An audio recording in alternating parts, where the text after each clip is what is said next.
শালার বড় গুন্ডা এ পড়ছে।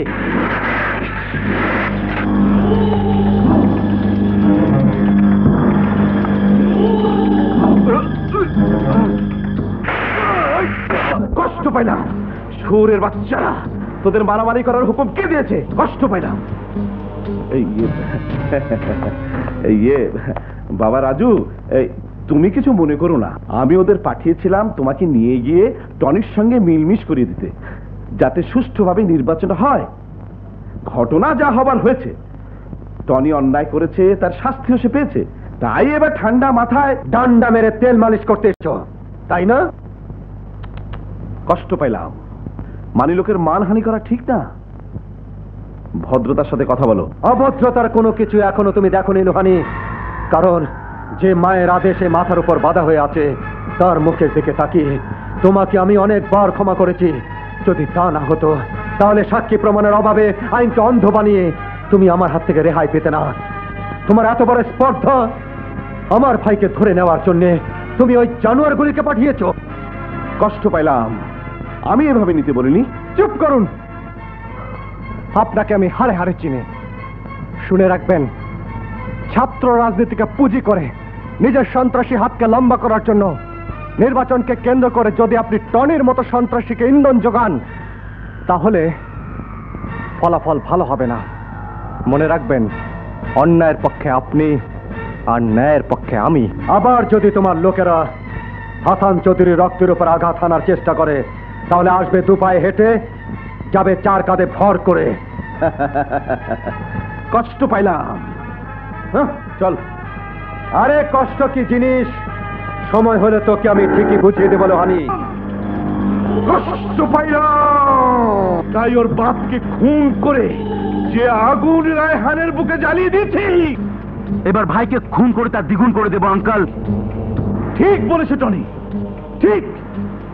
এক ঢিলে দুই পাখি শেষ হবে।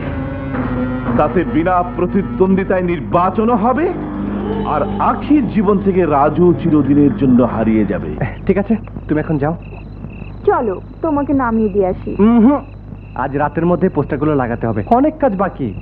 ঠিক আছে, আসি। যাও। ওকে, বাই। বাই।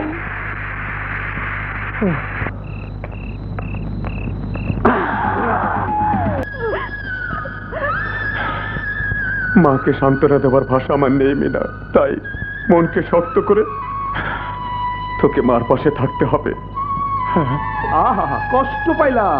আমার ভাবতে খুব কষ্ট হচ্ছে, তোমার মতো একজন সৎ আদর্শ ছাত্রকে আমরা অকালে হারিয়েছি।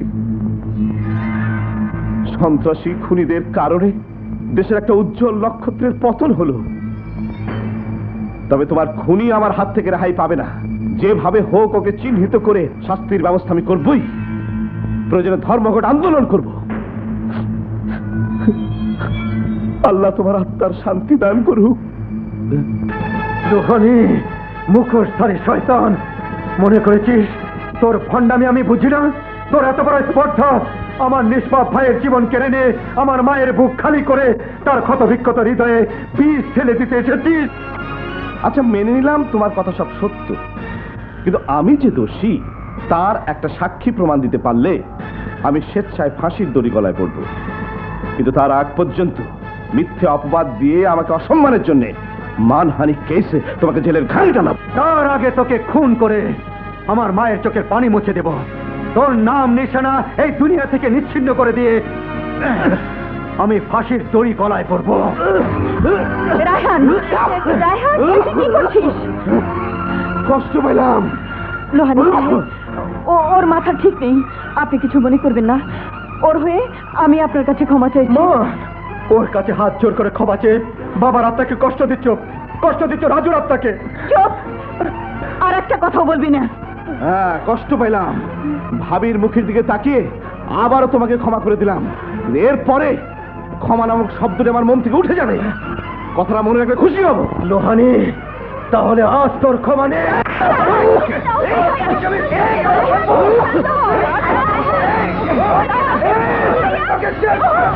ভাইয়া আয় বলছি, আয়।